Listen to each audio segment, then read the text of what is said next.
Kita mau sama-sama belajar, yaitu tentang hati nurani. Dalam Kisah Para Rasul 23 ayat yang pertama, sambil menatap anggota-anggota Mahkamah Agama, Paulus berkata, "Hai saudara-saudaraku, sampai kepada hari ini aku tetap hidup dengan hati nurani yang murni di hadapan Allah." Dan kita lompat Kisah Para Rasul 24 ayat yang ke-16. Sebab itu aku senantiasa berusaha untuk hidup dengan hati nurani yang murni di hadapan Allah dan manusia. Jadi dua ayat sekaligus, peristiwanya yang satu Paulus dia diadili oleh rekan-rekan sebangsanya, oleh Mahkamah Agama. Dia berkata bahwa aku sampai sekarang tetap hidup dengan hati nurani yang murni. Yang kedua, dia dihakimi oleh penguasa. Dia berkata bahwa dia senantiasa berusaha untuk hidup dengan hati nurani yang murni di hadapan Allah dan manusia. Saudara, luar biasa dua pernyataan ini. Dan inilah yang harus menjadi panutan kita. Sebagai orang percaya, kita harus berusaha, harus belajar untuk kita hidup dengan hati nurani yang murni di hadapan Allah dan juga di hadapan manusia. Nah, apa hati nurani itu? Dalam bahasa Inggris dipakai kata conscience. Kata conscience itu ada hubungannya dengan kata conscious. Conscious itu artinya sadar, siuman. Lalu bahasa Indonesia seringkali juga dipakai kata suara hati. Nah, saudara-saudara, kalau saya simpulkan, maka hati nurani itu adalah kesadaran terdalam yang Tuhan berikan di dalam hati manusia untuk dapat membedakan apa yang baik dan apa yang jahat, apa yang benar dan apa yang salah. Mana yang baik yang berkenan kepada Tuhan, mana yang tidak baik, yang jahat. Dan bukan cuma itu saja, hati nurani ini juga mendorong manusia supaya manusia ini bisa memilih yang baik, bisa memilih yang benar, tidak memilih yang jahat, tidak memilih yang tidak baik. Nah, inilah saudara-saudara hati nurani itu. Jadi hati nurani ini ada di dalam setiap kehidupan manusia. Apakah dia anak Tuhan, apakah dia bukan anak Tuhan. Ada orang bertanya, bagaimana orang yang belum percaya? Bagaimana besok pengadilannya? Kalau diadili oleh Tuhan berdasarkan apa? Dia belum mendengar Injil. Tuhan akan mengadili berdasarkan hati nurani. Tentu Tuhan tidak akan mengadili berdasarkan Injil karena dia belum pernah mendengar Injil. Tapi Tuhan akan mengadili berdasarkan hati nurani. Hati nurani itu bersama-sama dengan Roh Kudus. Ini orang percaya yang punya Roh Kudus. Dia bersama dengan Roh Kudus, dia menjadi saksi. Dia tidak bisa dikompromi, saudara. Ya salah, dia akan tetap berkata salah. Benar akan tetap berkata benar. Kita baca Kejadian pasal 2 ayat 16 ayat 17. Lalu Tuhan memberi perintah ini kepada manusia, semua pohon dalam taman ini boleh kau makan buahnya dengan bebas. Tetapi pohon pengetahuan tentang yang baik dan yang jahat itu, janganlah kau makan buahnya, sebab pada hari engkau memakannya, pastilah engkau mati. Pohon pengetahuan tentang yang baik dan yang jahat, jangan engkau makan. Pertama-tama kalau kita membaca ayat ini kita melihat kemurahan Allah yang luar biasa. Saudara. Ada berapa jenis pohon di dunia ini? Ada berapa jenis buah? Tidak terhitung ya. Jadi ada sekian tidak terhitung banyaknya tanaman, buah-buahan, tapi Tuhan cuma memberi satu larangan. Jadi tidak sulit sebenarnya. Tuhan begitu baik, begitu murah. Dari sekian ribu, mungkin puluhan ribu tanaman yang ada di seluruh dunia yang tumbuh di Taman Eden, Tuhan cuma bilang satu ini jangan dimakan. Kalau saya pikir, saudara, ketika Adam dan Hawa belum jatuh dalam dosa, hati nuraninya mungkin ada, tapi tidak berfungsi. Mengapa demikian? Karena mereka tidak mengenal kejahatan. Mereka tidak mengenal dosa. Karena mereka cuma mengenal yang baik, yang benar. Tidak ada yang perlu dibedakan di sini. Makanya dikatakan apa? Manusia Adam dan Hawa itu berhubungan dengan bebas dengan Tuhan. Tidak ada sekat. Tetapi ketika dia makan pohon pengetahuan tentang yang baik dan yang jahat. Perhatikan perkataan firman Tuhan. Pohon ini namanya pengetahuan tentang yang baik dan yang jahat. Perhatikan dengan definisi kita tadi tentang hati nurani. Ketika dia makan pohon itu, dia melanggar perintah Allah, dosa masuk, maka dosa itu membangkitkan kesadaran akan dosa. Dan berfungsilah di sini hati nurani itu. Pohon pengetahuan tentang yang baik dan yang jahat. Dan sejak saat itu mereka mengerti ini jahat. Jadi saudara, paling tidak mulai saat ini hati nurani itu mulai berfungsi. Karena yang jahat sudah mulai masuk. Dan bukan cuma itu saja, ketika dosa masuk, dia bukan hanya membangkitkan hati nurani ini, tetapi sekaligus dosa itu mencemarkan hati nurani. Jadi ketika mereka mulai makan buah itu, mereka tahu mereka berdosa, maka apa yang terjadi saudara? Ketika Allah datang ke taman, mereka sembunyi. Tetapi Allah maha luar biasa, maha kasih, maha murah, penuh rahmat anugerah. Allah yang mencari manusia, Adam, di manakah engkau? Jadi saudara-saudara kita lihat, di dalam Alkitab juga disebutkan ada beberapa hati nurani. Jadi ada dikatakan hati nurani yang kotor, hati nurani yang tercemar, yang najis. Ada dinamakan hati nurani yang jahat. Bahkan ada yang dikatakan hati nurani yang dicap oleh iblis. Dicap itu seperti besi panas ditempelkan di badannya kuda. Wah, kalau sudah ini parah. Cap itu tanda kepemilikan. Kalau sudah hati nurani seseorang dicap oleh iblis, maka saya yakin orang sedemikian ya hanya kemurahan Tuhan saja kalau bisa selamatkan. Jadi saudara-saudara kita melihat bahwa hati nurani manusia karena dosa, maka hati nurani ini tidak lagi murni. Hati nurani ini menjadi kotor, hati nurani menjadi tercemar, dan hati nurani ini menjadi jahat. Makanya kalau saudara ngomong sama orang yang tidak takut akan Tuhan, maka saudara akan tahu standar mereka dengan kita jauh berbeda. Hati nurani yang paling parah adalah hati nurani yang sudah dimiliki oleh iblis. Dicap, dimiliki. Kalau demikian bagaimana caranya supaya hati nurani ini bisa dimurnikan kembali?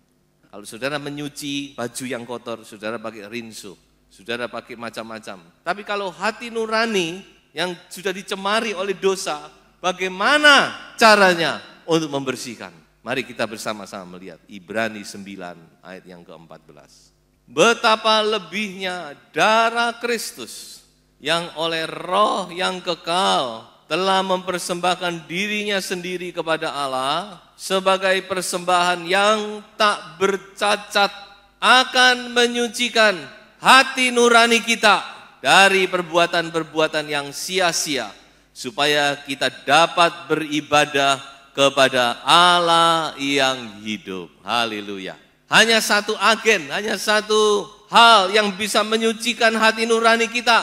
Apa saudara? Darah Yesus Kristus. Luar biasa. Hanya darah Yesus. Hanya darah anak domba itu saudara-saudara. Itulah yang bisa menyucikan hati nurani kita.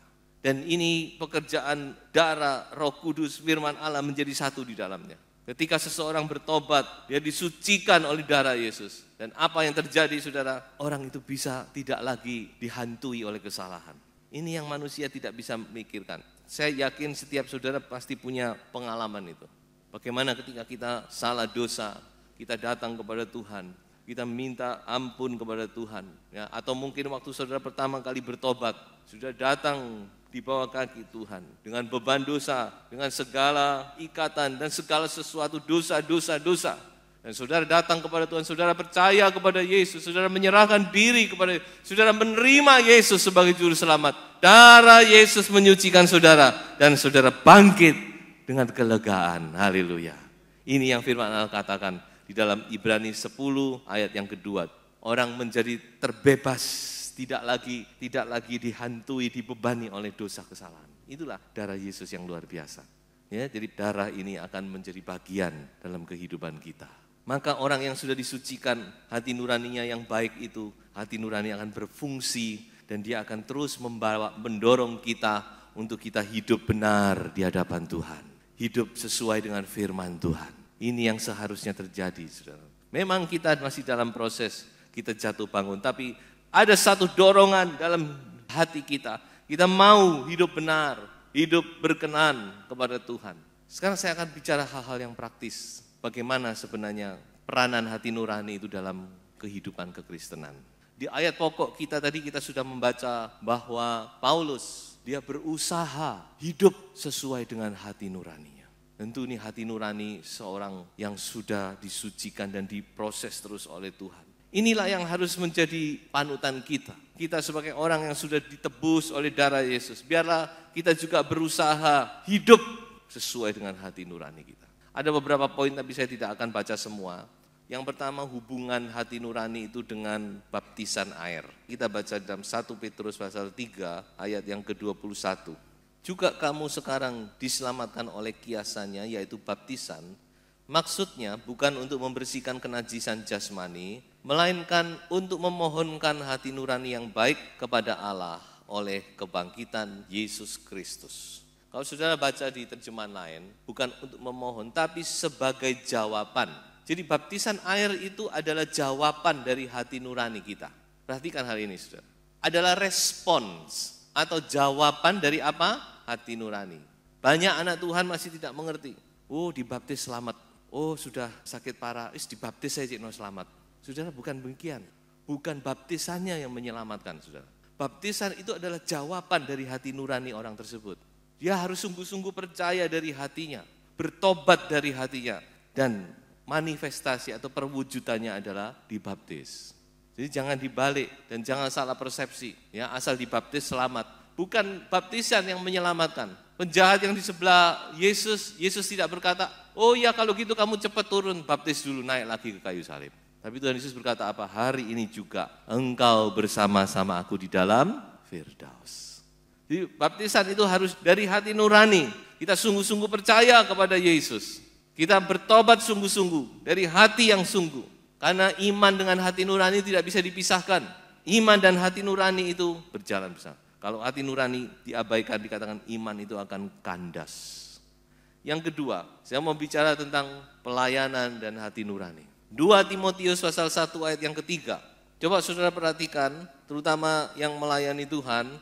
Aku mengucap syukur kepada Allah yang kulayani dengan hati nurani yang murni seperti yang dilakukan nenek moyangku. Rasul Paulus dia bukan cuma hidup dengan hati nurani yang murni, dia melayani Tuhan dengan hati nurani yang murni. Layani Tuhan dengan hati nurani yang murni. Banyak masalah timbul di sini. Melayani Tuhan tidak dengan murni, dengan mengabaikan hati nurani ini. Hati nurani berbicara, saudara abaikan. Ayo saudara, kita kembali lagi. Layani Tuhan dengan hati nurani yang murni. Amsal pasal 4, salah satunya ayat yang sering kali didengungkan. Bahwa apa? Pelihara hatimu dengan segala kewaspadaan. Pelihara hatimu terlebih dari segala sesuatu yang patut dipelihara. Jadi saudara-saudara, mari kita melayani itu dengan hati nurani yang murni. Karena saya percaya Tuhan juga sedang memurnikan gerejanya. Kalau kita tidak kembali kepada hati nurani yang murni, khawatirnya saudara, lambat atau cepat kita akan terlontar keluar dari gerakan ini saudara-saudara. Jadi itu ayo kita kembali lagi kepada hati nurani kita. Kita melayani Tuhan karena kita mengasihi Tuhan. Kita melayani Tuhan karena Dia adalah memang Tuhan kita, sesembahan kita, Raja kita. Kita melayani Tuhan karena kita sudah menerima anugerah keselamatan. Kita melayani Tuhan karena Tuhan mengasihi kita. Ya, bukan dengan hal-hal yang lain, bukan untuk mencari nama, bukan untuk mencari ini dan itu, bukan dengan motivasi-motivasi lain, tapi biarlah murni di hadapan Tuhan, saudara-saudara. Rasul Paulus berkata, aku melayani Tuhan dengan hati nurani yang murni. Bagian yang ketiga, hati nurani dengan penderitaan. Mari kita baca dalam 1 Petrus pasal 2 ayat 19 dan ayat yang ke-20. Sebab adalah kasih karunia jika seorang karena sadar akan kehendak Allah menanggung penderitaan yang tidak harus ia tanggung. Sebab dapatkah disebut pujian jika kamu menderita pukulan karena kamu berbuat dosa, tetapi jika kamu berbuat baik dan karena itu kamu harus menderita, maka itu adalah kasih karunia pada Allah. Jadi saudara-saudara, kembali kita melihat di sini bahwa hati nurani itu penting dalam kita menghadapi hal-hal penderitaan. Kita tahu semua karena apa kita menderita, karena apa kita punya masalah. Banyak orang tidak mencoba untuk introspeksi. Coba kita tahu semua bukan? Hati nurani kan tidak bisa dibohongi. Kenapa saya mengalami ini? Dan firman Tuhan berkata, kalau saudara mengalami ini, saudara tahu karena hal yang baik, bukan karena dosa, maka itu adalah kasih karunia Allah. Amin. Saudara bersyukur kepada Tuhan. Itu adalah sesuatu yang patut disyukuri dikatakan. Sebab itu saat ini mungkin ada saudara yang punya beban dan segala macam. Saudara sedang mengalami sesuatu. Coba saudara kembali lagi. Kalau itu saudara tahu karena saudara memang sudah melakukan kebenaran firman Tuhan. Maju terus saudara, jangan mundur. Percayalah kepada Tuhan, bersyukurlah kepada Tuhan. Itu kasih karunia. Kalau saudara tahu memang karena salah saudara, ya bertobat dan jangan diulangi lagi. Dan mohon kemurahan Tuhan, Tuhan masih banyak kemurahan. Tuhan bisa menolong dengan berbagai macam cara. Memang ya ada resiko-resiko yang harus kita tanggung, tapi anak Tuhan itu selalu mendapat apa? Kemurahan. Kalau kita sungguh-sungguh datang kepada Tuhan. Ya, seperti Daud, salah dosa harus tanggung, tapi dia tetap datang kepada Tuhan. Dia dapat kemurahan juga, saudara. Ada satu contoh tentang bagaimana seorang wanita yang tertangkap basah ketika berzina. Maka orang-orang semua mengelilingi. Hanya saya lihat di dalam terjemahan kita ini ada satu kata yang hilang di situ. Di dalam Yohanes 8 ayat 8, lalu ia membungkuk pula dan menulis di tanah. Lalu ayat 9, tetapi setelah mereka mendengar perkataan itu, nah di sini ada yang hilang. Seharusnya dikatakan being convicted by their conscience. Artinya mereka tertuduh oleh hati nurani mereka, lalu pergilah mereka seorang demi seorang mulai dari yang tertua. Teks aslinya ada kata hati nurani di situ. Nah disinilah saudara kita melihat hati nurani itu berfungsi.